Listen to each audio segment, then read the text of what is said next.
자, 지금부터 세계 속의 고려에 대해서 같이 살펴보겠습니다.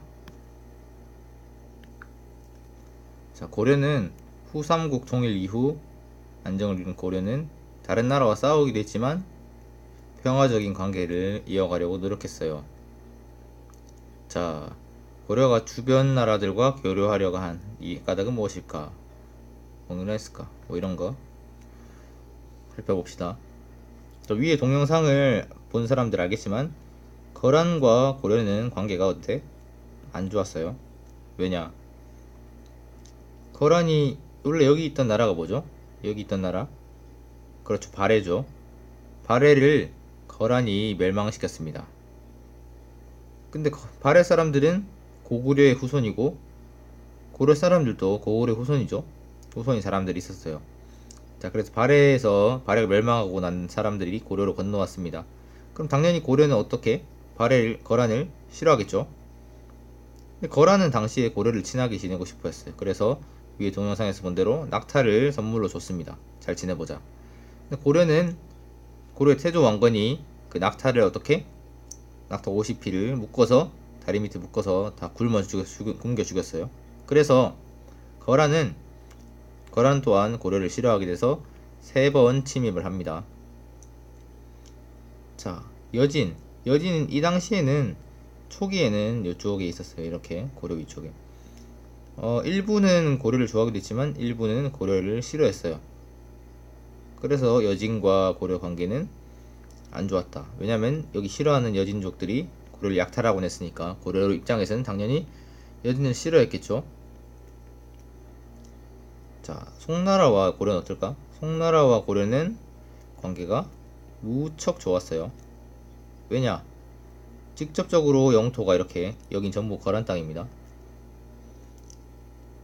송나라는 거란과는 사이가 안 좋았는데 왜냐면은 거란 입장에서는 이 넓은 땅을 차지하고 싶으니까 송나라와 전쟁을 일으켰어요. 그래서 사이가 안 좋았는데 송나라와 고려는 서로 이렇게 떨어져 있기도 하고 같은 적을 마주하고 있으니까 당연히 동맹 관계가 될 수밖에 없었죠. 그리고 고려는 송나라의 우수한 문물을 받아들이고 싶어 했어요. 그래서 서로 좋게 지냈습니다. 고려와 일본은 이 당시에는 사이가 초기에는 좋았어요. 고려 말기로 가면은 일본이 해적 때문에 해적들로 고려를 괴롭혀서 싫어하긴 했지만 초기에는 관계가 무척 좋았습니다. 책에 나오지 않지만 거란과 여진은 어때? 사이가 무척 안 좋았어요. 왜냐하면 거란이 초기에 여진을 공격했고 여진이 나중에 성장해서 금나라를 세운 다음에는 여진이 거란을 멸망시킵니다. 그래서 사이가 안 좋았습니다. 자, 이렇게 옆에 문장을 볼 때는 문단별로 이렇게 표시를 해서 각각 보는 게 좋아요. 자, 거란족, 송나라, 여진. 책을 볼 때는 이렇게 표시하면 훨씬 편하게 볼 수 있습니다. 자, 거란족은 중국 북부에 살던 유목민족으로 일부가 고구려의 지배를 받기도 하였으나 고구려 멸망 후에는 당의 지배를 받았다. 그 다음에 여러 부족을 통일해서 결국 거란은 요를 세우죠. 송나라는 당나라가 끝나고 그 다음 송나라예요. 중국을 통일했다. 고려는 송나라와 외교 관계를 맺고 친선 관계를 유지했다. 송나라도 거란을 싫어했으니까 고려랑 친밀한 관계를 이어나가자고 했다. 여진은 요가 쇠퇴하자 힘을 키워 세력을 넓혔다. 강해진 여진은 금을 세우고 요를 멸망시켰다. 금나라는 여진족의 나라, 요는 어디? 거란족. 그래서 여진이 결국은 거란을 멸망시킵니다. 자, 다음 장 넘어가 보겠습니다.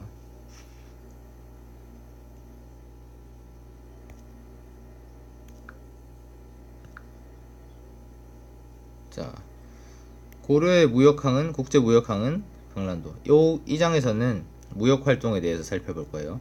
병란도였다. 병란도는 송나라 아라비아에서 온 상인들로 붐볐다.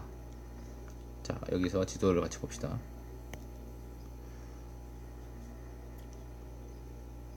자, 여진족이나 거란은 유목민족이었어요. 유목민족이라는 것은 뭐냐? 유자는 유랑한다는 거예요. 집 없이 떠돌아다닌다. 텐트 치고 산다. 목은 목축할 때 가축을 키운다는 거죠. 어떤 가축? 말.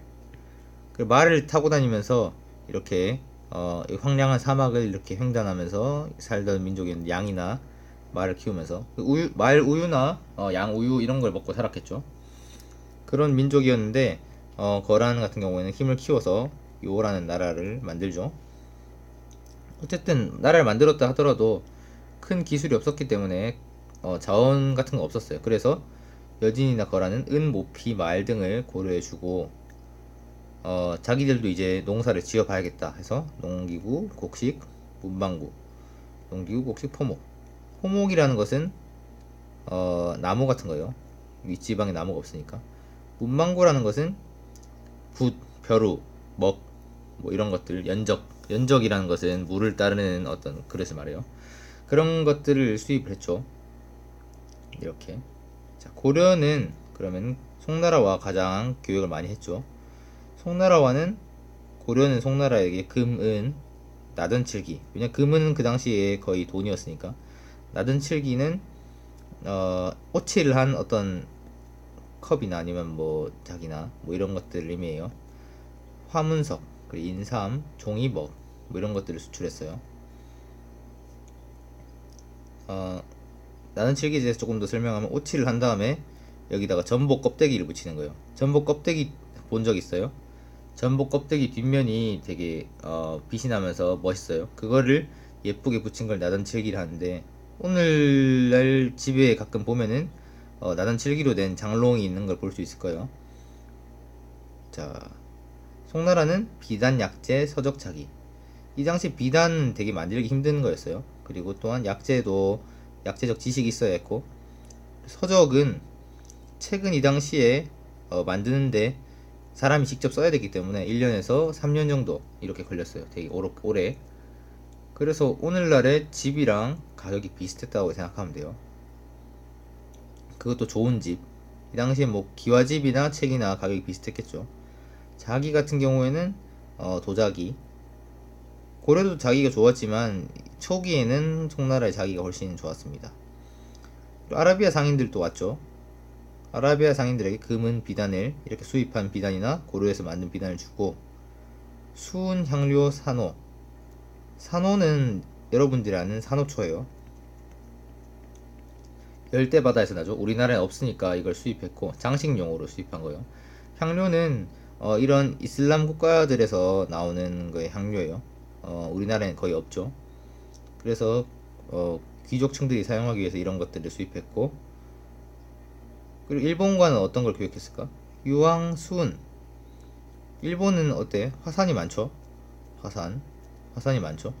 화산에서 나오는 게, 주변에 나오는 게 유황이에요. 그리고 수은 이런 것들, 자연물들을 수입했어요. 왜냐하면 일본에도 문명이 크게 발달하지 않았기 때문에. 고려는 곡식이나 인삼, 서적을 줬어요. 왜냐하면 일본은 산이 많기 때문에 이 당시에 곡식을 많이 기르지 못했어요. 그래서 이런 것들을 수입하고 수출했습니다. 옆에는 해당되는 설명이에요. 자, 그래서 결국 고려를 다뤄간 아라비아 상인들에 의해서 고려는 코리아라는 이름으로 외국에 알려지게 되었다. 왜냐면 고려라는 발음이 기내가 안 됐던 거예요. 그래서 코리아 하다 보니까 우리나라가 코리아로 알려지게 된 겁니다. 자, 고생했습니다. 주말 잘 보내세요.